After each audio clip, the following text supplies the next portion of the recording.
오늘 본문의 내용은 이스라엘 나라의 왕인 다윗이 쓴 시가 되겠습니다. 다윗이 사울 왕의 사위가 되고 또 사울 왕의 은혜 가운데 군대 장수도 하고 그가 아주 높은 지위까지 올랐습니다.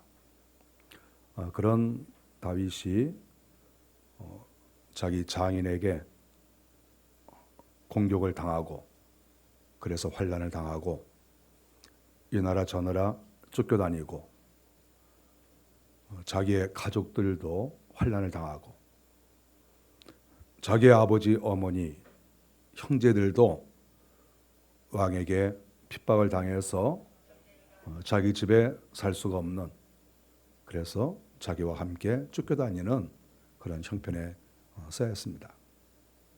사울 왕은 자객들을 보내서 또 어떤 때는 군대를 보내서 다윗을 살해하려고 애를 썼습니다. 여러 위험을 많이 당했죠. 자기 혼자 죽는 것으로 끝나는 게 아니고 자기의 가족, 자기의 부모님, 자기를 따르는 수많은 사람들, 이 사람들이 다 한꺼번에 몰살을 당하든지 불행한 일을 당할 걸 생각할 때 다윗의 그 비참함은 말할 수가 없는 것이죠. 자기 혼자 죽어서 끝날 일이라면 어떻게 보면 좀 고민이 덜 됐을 것이다, 이렇게 생각을 합니다. 다윗이 이러한 환경 가운데에서 하나님께 나간 거죠. 어려운 일이 있을 때 정말 도대체 이 난국을 어떻게 해결할 것인가, 이런 심각한 상황 속에서 그가 하나님께 나가서 기도를 한 것입니다. 다윗은 하나님의 사람이라 하나님께서 이미 그에게 기름을 부으셨어요. 이미 기름을 부으셨기 때문에 하나님과 다윗의 관계는 상당히 좋습니다. 상당히 관계가 좋은 가운데 있는데도 환난을 당한 거예요. 원수가 공격하면 할 수가 없어요.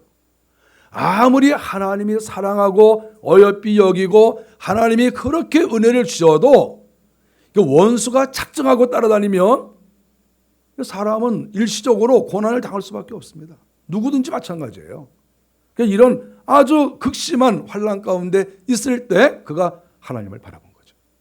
하나님을 바라보는데 다윗은 하나님의 사람이라 하나님께서 하늘을 보여주시는 거예요. 하늘을 다 봤을 때 하늘에 계신 예수 그리스도가 보이고, 예수 그리스도만 보이는 게 아니죠. 지금 오늘 이 본문을 봤을 때는 다윗의 입장에서 완전히 충격을 받은 것이죠. 왜냐하면 자기가 주님과 평상시 대화하고 주님께 기도하고 주님께서 자기에게 은혜를 주시고 주님하고 아주 사이가 좋은 거예요. 그런데 그 주님께서 다윗이 이렇게 오늘 1절부터 시작하는 것과 마찬가지로 내 하나님이여 내 하나님이여 어찌 나를 버리셨나이까. 하나님이 나를 좋아하신다고 하시면서 하나님이 나에게 은혜를 주시며 내 마음에 합당한 자라고 말씀은 그렇게 하시는데 내가 이렇게 지금 고통과 어려움을 당하고 내가 위기를 맞이하고 있습니다. 어찌하여 하나님께서 나를 버리셨습니까? 지금 이렇게 다윗이 기도를 하는 거거든요. 왜 나를 버리셨냐고. 그런데 하나님께서 이렇게 다윗의 앞에 환상을 딱 이렇게 보여주시는 것이죠. 영화의 필름이 돌아가는 것처럼, 화면이 떠 있는 것처럼 기도하는 가운데 화면이 딱 떠오르는 거예요. 다윗이 깜짝 놀랐죠. 그동안에 하나님과 교제하면서 하나님께서 여러 가지로 가르쳐 주시고 보여준 것이 많이 있지만 이번에 보는 그 화면은 보통 화면이 아닌 거죠. 그 내용이. 그래서 그 화면을 다윗이 자세하게 봤습니다. 근데 그 화면에서 예수 그리스도께서 하시는 말씀이 뭐냐면 내가 1000년 후에 이 땅에 내가 내려갈 것이다. 1000년 후에 내가 사람들의 죄를 내가 씻기 위해서 내가 죄를 뒤집어 쓰고 내가 십자가에서 죽을 것이다. 그 모습을 내가 보여줄게. 너 이 나라 세우면서 사탄의 공격을 받고 사람의 공격을 받고 힘들고 어렵다고 그래? 그래, 내가 그거 다 알지. 다 알지. 그런데 나는 예수님께서 자기가 십자가에 달려 죽는 모습을 다 보여주시면서 나는 내가 무슨 죄가 있느냐? 나는 하나님이고 나는 너하고 다르지 않느냐? 그런데 나는 인간의 죄를 뒤집어 쓰고 나는 십자가에서 죽는다. 그러면서 주님께서 십자가에서 달려 죽으실 것을 그 장면을 천년 전에 다윗에게 보여주신 거예요. 그것이 오늘 본문의 내용이에요. 시편 22편은 천년을 미리 보고 쓴 글이에요. 이 글이 다윗이 완전히 충격받았죠. 그리고 자기가 당하는 것, 지금 환난과 고통과 어려움을 당하고 원수가 자기를 공격하고 이러한 모든 자기의 현재 당하고 있는 일들, 이것과 주님께서 보여주시는 천년 후에 주님이 당하시는 일을 딱 보니까 이게 서로 겹치면서 하나의 장면으로 어우러지는 거예요. 내가 당한 것이 주님이 당하게 될 모습이고 주님이 당하게 될 모습이 가만히 보니까 현재 자기가 당하고 있는 거예요. 그래서 다윗은 시편 22편을 정말 이 펜에 힘이 들어가서 여기에 정말 이 돌에다가 글을 새기듯이 하나님이여 왜 나를 버리셨습니까? 그러면서 써나가는데 이 써나가는 것이 단순하게 자기의 입장만 변호하는 자기의 안타까움만 지금 이야기하는 것이 아니라 온 인류를 구원하는 메시아 예수 그리스도의 그 모습을 생각하면서 이 글을 써내려간 것이다. 그것을 시편 22편에서 발견할 수가 있어요. 그래서 어떤 부분은 다윗이 경험하지 않은 것도 여기 기록되어 있어요. 그건 왜 그렇습니까? 예수 그리스도가 당하신 것을 썼기 때문에 어떤 부분은 일치하고 어떤 부분은 다윗이 경험되어지지 않은 그런 부분도 여기에 나오고 있다. 이렇게 볼 수가 있습니다. 우리가 오늘 이 본문을 보면서 여기에는 여러 죽음이 나오고 있습니다. 여러 죽음. 제가 여러 가지를 생각을 해봤습니다. 먼저는 인격적인 죽음이 이 본문을 통해서 나옵니다. 인격적인 죽음. 다윗이 인격적으로 무시를 당하고 인격적인 죽음을 맛보았는데 예수님도 역시 똑같이 인격적인 죽음을 먼저 당했다는 것을 이 본문이 우리에게 보여주고 있습니다.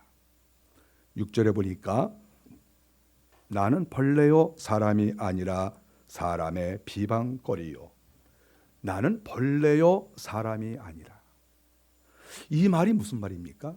이것은 어린 아이들이 벌레를 잡아놓고 이 벌레의 날개를 띄고 다리를 하나 띄어서 이 벌레를 가지고 노는, 그리고 손가락으로 툭툭 치고 막대기로 툭툭 치면서 이 벌레를 가지고 노는 그러한 것을 연상하면서 자기가 지금 벌레처럼 취급을 받는다는 거예요. 예수님도 벌레 취급을 받고. 그래서 나는 사람이 아니라. 우리 주님과 다윗이 이 땅을 살면서 당하는 고난은 단순하게 가난한 게 아니에요. 단순하게 어려움 당하고 조금 망신 당하고 그런 차원이 아니에요. 다윗과 예수님의 고난은 인간이 아니에요. 오늘 성경이 말하지 않습니까? 나는 인간이 아니다. 나는 벌레다, 벌레. 그것은 자기 자신을 낮추는 말이 아니에요, 이게. 이 말은 실질적으로 다윗과 예수님이 벌레 취급을 받았다는 거예요. 로마의 군병들이 우리 예수님을 체포해서 아이들이 벌레를 갖고 놀듯이 주님을 조롱했다. 채찍으로 때리고 창으로 찌르고 침을 뱉고 욕하고 말로 희롱을 했다. 마태복음 27장 29절에 그렇게 나와 있습니다. 머리에 가시 면류관을 씌우고 침을 뱉고 갈대를 빼앗아 그의 머리를 툭툭 쳤다. 이렇게 나오고 있어요. 왕관이 아닌 가시로 관을 만들어서 씌워놓고 채찍으로 때리고 침을 뱉고 막대기로 툭툭 치면서 네가 왕이냐? 네가 왕이냐? 가지고 노는 그것이 다윗에게 나타나는 일이고 예수 그리스도에게 나타났던 일이다. 7절에서도 다 나를 비웃으며 입술을 삐죽거리며 입술을 삐죽삐죽하면서 에이구 네가 무슨 메시아냐? 네가 무슨 하나님이 사랑하시는 자냐? 네가 뭘 잘났다고? 입술을 삐죽삐죽거리면서 이야기를 합니다. 여기에서 입술을 삐죽삐죽거린다는 요 의미는 입을 크게 벌리고 혀로 용용 놀리는 거하고 똑같은 모습이에요. 우리가 유럽의 영화를 보면 이런 장면이 나와요. 입을 크게 벌리고 혀를 내밀고 놀리는 바로 그것을 여기서 가리키고 있는 거예요. 예수님이 이런 조롱당하셨어요. 다윗이 이런 정말 험한 꼴을 당한 거예요. 하나님의 사람들이. 12절에 많은 황소가 나를 애워쌌다. 그리고 18절에 내 겉옷을 나누며 제비 뽑나이다. 사실 다윗의 옷을 벗겨서 제비 뽑은 적은 없어요. 이것은 예수 그리스도께서 십자가에 달려 돌아가셨을 때 마태복음 27장 28절에 나오는 것처럼 군병들이 예수님의 옷을 벗겨서 벌거벗겨 놓고 그 옷값이 비싸니까 이 옷을 누가 가져갈 것이냐, 그리고 제비를 뽑은 것을 다윗이 지금 보고 있는 거예요. 메시아 예수 그리스도는 지금 자기가 망신을 당하고 이렇게 어려움을 당하는데 이것과는 비교할 수 없는 그런 처참한 망신을 당하고 있구나. 그것을 다윗이 알고 있는 거죠. 자기가 언제 벌거벗겨 본 적이 있습니까? 물론 그가 여러 쿠데타가 일어났을 때 벌거벗고 도망간 적은 있죠. 물론 옷을 제대로 못 차려입고 도망은 갔죠.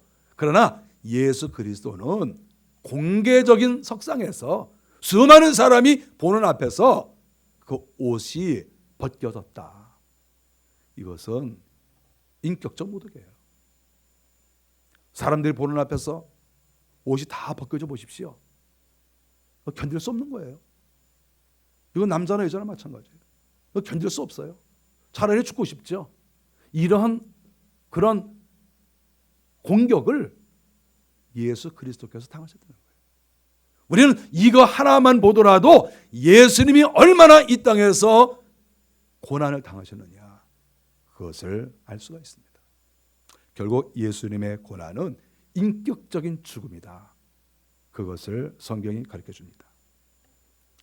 또 하나는 예수님은 실질적으로 그 육체가 죽었습니다. 오늘 본문 17절에 보니까 개들이 애워싸고 내 수족을 찔러나이다. 예수님의 손과 발을 못으로 받고 옆구리를 창으로 찔렀는데 그 모습을 다윗이 지금 보고 있는 거죠. 다윗의 손발을 찔른 적은 없어요. 다윗이 누구에게 손발 찔리고 옆구리 찔린 적 없습니다. 이것은 다윗이 1000년 후에 십자가에 달리시는 예수 그리스도를 본 거예요. 나는 물같이 쏟아졌으며, 다윗이 물처럼 쏟아진 적이 없죠. 이것은 손에 발에 못이 박히고 옆구리에 창이 찔리니까 온몸에 있는 피와 수분이 온몸에서 다 빠져나간 것을 가리켜요. 다윗이 이것을 보고 얼마나 몸소리를 치고 얼마나 충격을 받았겠습니까? 내가 당하는 고난이 이게 고난이냐? 내 고난은 이건 말도 안 된다. 이거. 우리 주님과 비교할 때 10분의 1, 100분의 1도 되지 않는 고난이다. 내가 이런 고난을 가지고 우리 주님 앞에 살겠네 못 살겠네, 내가 지금 이렇게 하고 있는 것이 아닌가.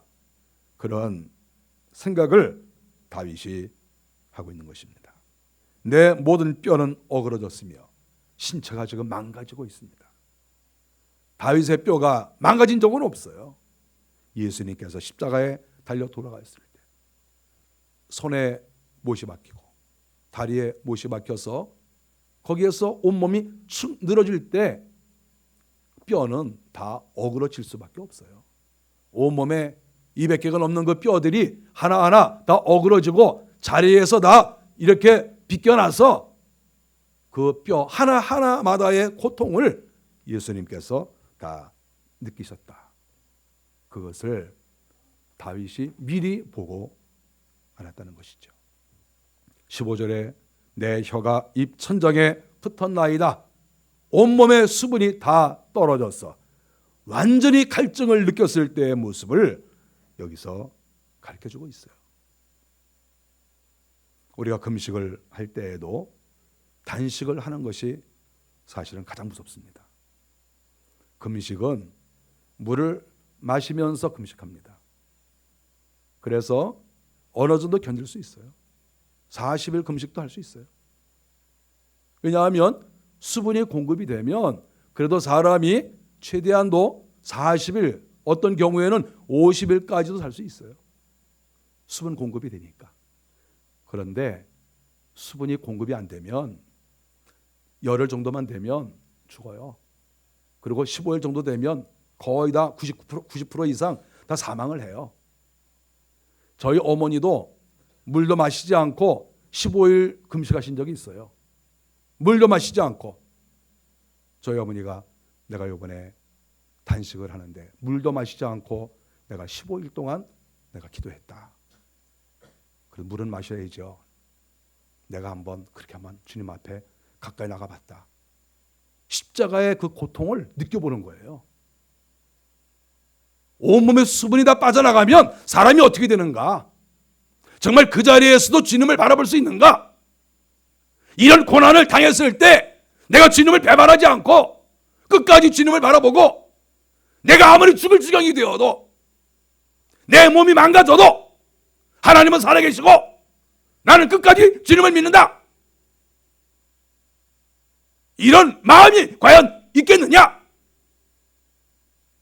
다윗은 이런 마음을 지금 엿본 거예요. 우리 주님께서 온몸에서 수분이 다 빠져나가서 이 혀가 입천장에 붙고 더 이상 내 혀가 있는지 없는지도 모를 정도로 우리 주님께서 육체적인 극한 상황까지 우리 인간이 죽지 아니할 만큼 극한 상황까지 지금 우리 주님께서 간 거예요. 우리 주님도 그런 고난을 당하시고 다윗도 그런 고난을 당하고 그렇지만 결코 주님을 버리지 않고 나 끝까지 주님 믿겠어요. 하나님께서 나와 함께 하시는 것을 내가 믿습니다. 우리 주님 살아계십니다. 주님이 내 편이시고 주님께서 나에게 하늘을 예비하시고 하늘 보좌를 나에게 예비하실 것을 제가 믿습니다. 그러면서 끝까지 육체의 고통과 죽음의 문턱까지 가 있지만 하나님을 의지하는 그 모습을 다윗이 본 거예요. 오늘 본문은 또 심령의 죽음에 대해서 말을 하고 있습니다. 14절에 보니까 내 마음은 초처럼 밀랍처럼 녹아내렸다. 내 마음이 녹아내렸다. 이것은 심령의 죽음을 가리키는 거예요. 사람이 배가 고픈 고통도 어려워요. 가난의 고통도 어려워요. 그래도 저도 좀 당해보니까 그래도 좀 이길만 해요. 그래도 좀 이길만 해요. 그런데 인격적인 모독을 당하면 죽고 싶어요. 인격적인 모독을 당하면. 네가 무슨 목사냐? 네가 무슨 어쩌고 저쩌고.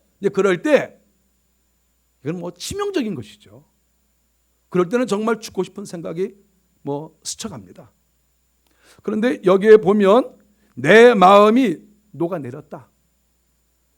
지금 다윗과 예수 그리스도는 육체의 죽음 그리고 또 여기에서 심령의 죽음을 가르쳐주고 있는 거예요.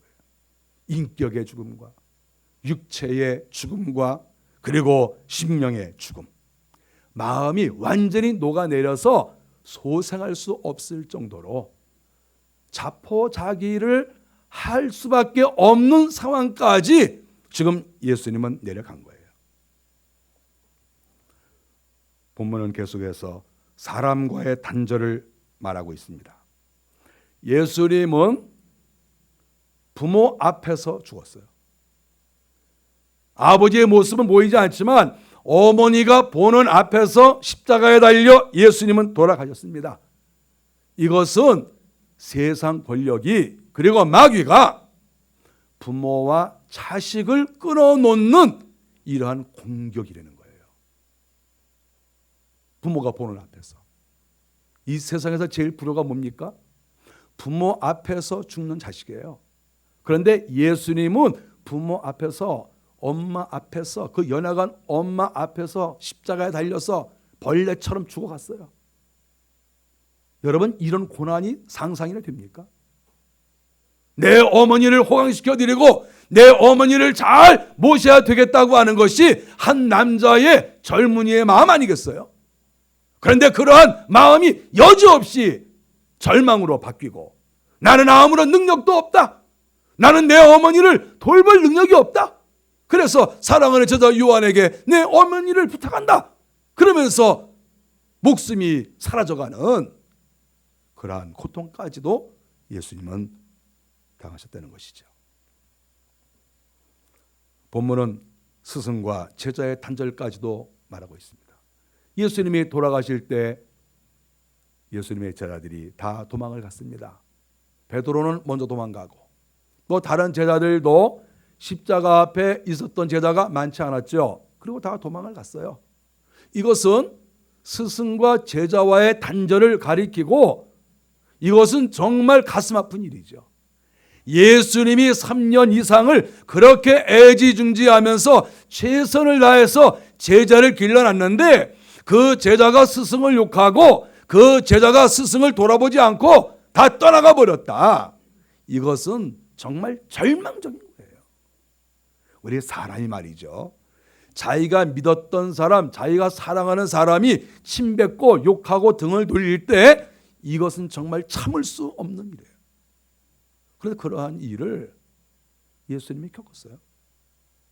오늘날의 목회자가 교회를 섬기면서 이런 비슷한 일을 겪을 수 있는데 그거 아무것도 아니에요. 어떻게 예수님과 비교가 되겠어요? 그거 아무것도 아니죠. 자기가 그렇게 최선을 쏟았던 제자들이 다 떠나버렸어요. 그것이 예수님께서 당하신 고난입니다. 예수님이 십자가에 달려 돌아가신 것은 유대인의 희망을 꺾어버린 것이죠.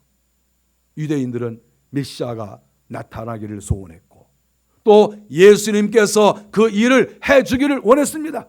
이스라엘 사람들은 예수님이 나타나심으로 인해서 드디어 이 나라가 꽃이 피고 드디어 이 나라가 회복이 될 것이다, 이런 소망을 다 가졌어요. 그런데 예수님께서 로마의 법에 따라서 십자가에 달려서 무참히 살해가 되고 돌아가야 했을 때, 이것은 유대인들의 희망을 꺾어버린, 유대인의 희망이 죽어버린 민족의 죽음이라는 것을 예수님의 죽음을 통해서 알 수 있습니다. 특별히 1절에 오늘 본 것처럼 어찌하여 나를 버리시나이까 하는 이 말은 하나님이 외면을 하시고 하나님께서 버리셨다는 말이에요. 첫 번째 말이 뭡니까? 하나님, 왜 나를 버리셨습니까? 왜 나를 버리셨습니까? 왜 나를 이렇게 어려운 환경 가운데 두셨습니까? 이것이 다윗의 고백이고 외침이고 예수님의 외침이에요. 예수님도 엘리 엘리 라마 사박다니, 이 말이 무엇입니까? 엘리 엘리, 하나님 하나님, 나의 하나님, 왜 나를 버리셨습니까? 이것이 엘리 엘리 라마 사박다니예요. 우리가 하나님을 섬겨 나가고 이 땅에서 신앙생활을 해나갈 때 누구든지 이런 고백을 할 때가 올 거예요. 또 할 수밖에 없는 상황이 우리에게 있어요. 하나님, 왜 나를 버리셨습니까? 왜 나를 이렇게 진토 가운데 두시고, 왜 나를 벌레처럼 두시고, 나를 왜 이렇게 불쌍하게 하나님께서 두셨습니까? 이런 고백을 그 위대한 다윗이 했어요. 그리고 주님도 그렇게 하셨어요. 우리가 이 땅을 살아가면서 우리가 이런 고백 안 할 것 같습니까? 이런 고백이요, 누구든지 해요. 사람들이 자기가 말을 안 해서 그런 것이지, 자기가 이런 고백을 수도 없이 수십 번 수백 번씩 다 하고 있어요. 이거 안 하는 사람 없어요. 하나님 왜 저를 버리셨어요? 왜 나를 이 꼴로 두십니까? 왜 내 기도를 들으시지 않습니까? 내가 왜 이렇게 살도록 놔두십니까? 내가 왜 이런 환경 가운데 빠지도록 하나님이 놔주셨습니까? 이런 고백은 모든 사람들이 하고 있는 거예요. 이거 다윗이 다 했어요. 이런 고백이요, 주님도 다 했어요. 우리가 이 땅 살아가면서 인격적 모독을 당하고, 인격적 죽음을 당하고, 육체가 고통을 당하고, 환경이 어려움이 있고, 이럴 때 우리가 이런 기도할 수 있지만 어떻게 보면 엄살일 수도 있어요. 우리가 너무 인생을 만만하게 보는 경우가 있어요. 인생을 너무나 만만하게 보고 마귀의 공격을 너무 만만하게 보는 그런 경향이 있어요. 마귀의 공격, 그거 보통 아닙니다. 이 세상살이 결코 만만하지 않습니다. 저와 여러분들이 하나님 왜 나를 버리셨습니까? 이런 고백을 그래도 한 100번은 하고 살지 않을까, 이렇게 생각해요. 여러분 몇 번 해보셨습니까? 10번 하신 분? 5번 해보신 분? 매일 하시는 분? 최소한도 일주일에 한 번은 하지 않을까요? 하나님 왜 저 이렇게 놔두세요? 왜 이 꼴로 저를 놔두세요? 왜 저를 버리셨어요? 아마 이런 기도를 그래도 종종 하지 않을까, 그런 생각을 합니다. 이런 사방이 막혀 있는 이런 상황 가운데에서 다윗은 그러나 굴하지 않고 끝까지 오늘 1절에 말씀한 것처럼 하나님 왜 저를 버리셨습니까? 이런 말은 하나님이 나를 버리셨으니까 나도 그냥 끝장내 버릴래요, 이런 의미가 아니라는 거예요. 여기에서 하나님 왜 나를 버리셨습니까? 이러면서 하나님이 내 인생을, 내 환경을 책임져 주시고 변화시켜 주세요. 이것이 그 뒤에 따라온다는 것을 우리가 기억해야 돼요. 단순하게 자조적인 그런 말씀이 아니라는 거예요. 왜 저를 버리셨습니까? 저는 이렇게 못 삽니다. 전 이렇게 당하고만 있지 않겠습니다. 하나님이 나에게 복을 주세요. 하나님이 마귀를 이기게 하시고 세상을 이기게 하시고 내가 모든 공격을 이기게 하시고 내가 우뚝 서게 하시고 내가 살아남게 하옵소서. 이것이 다윗의 기도고 예수 그리스도께서 십자가에서 하신 기도예요.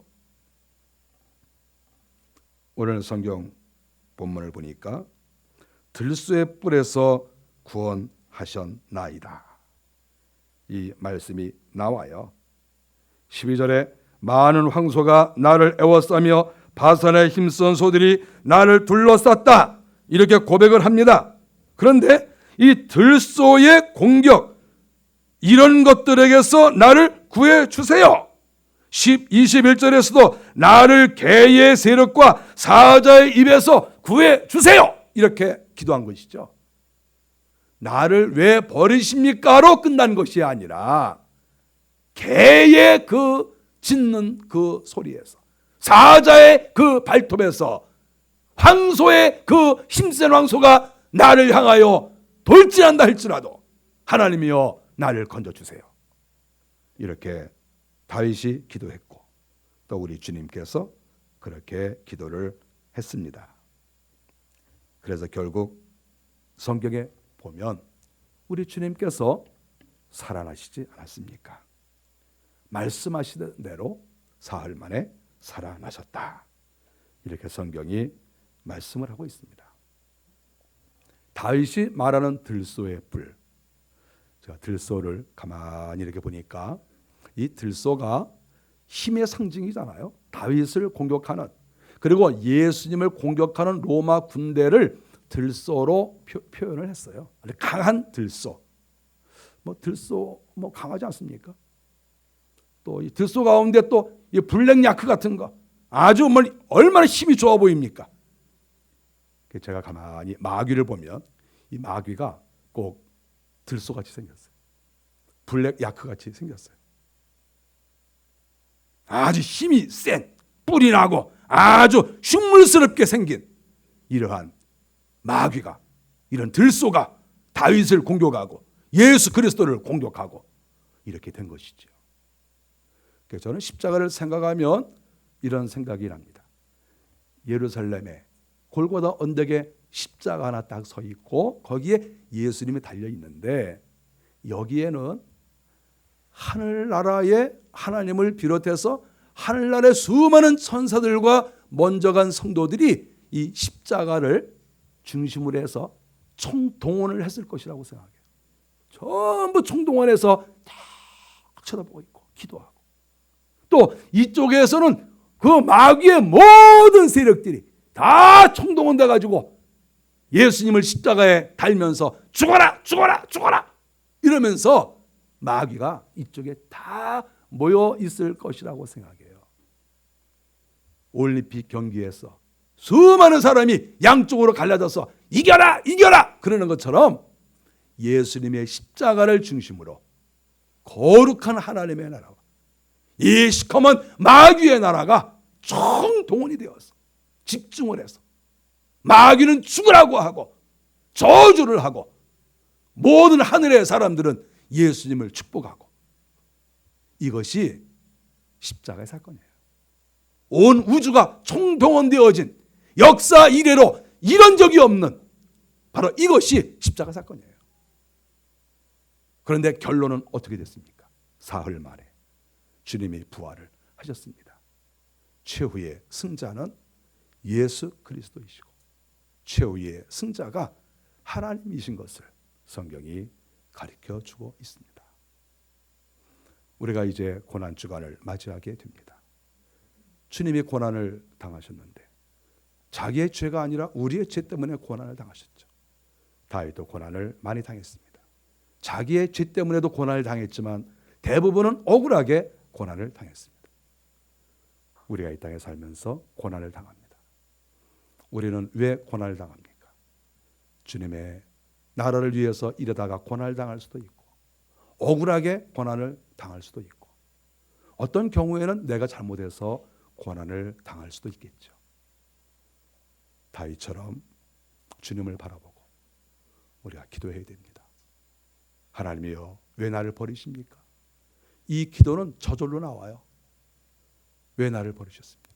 그러나 우리가 꼭 이어서 할 기도의 내용은, 하나님, 이러한 황소의 들소들의 손에서 저를 건져 주시옵소서. 마귀의 저 뿔에서 저를 건져 주시옵소서. 그리고 꼭 승리하시는 우리가 되시기를 바랍니다. 기도하겠습니다.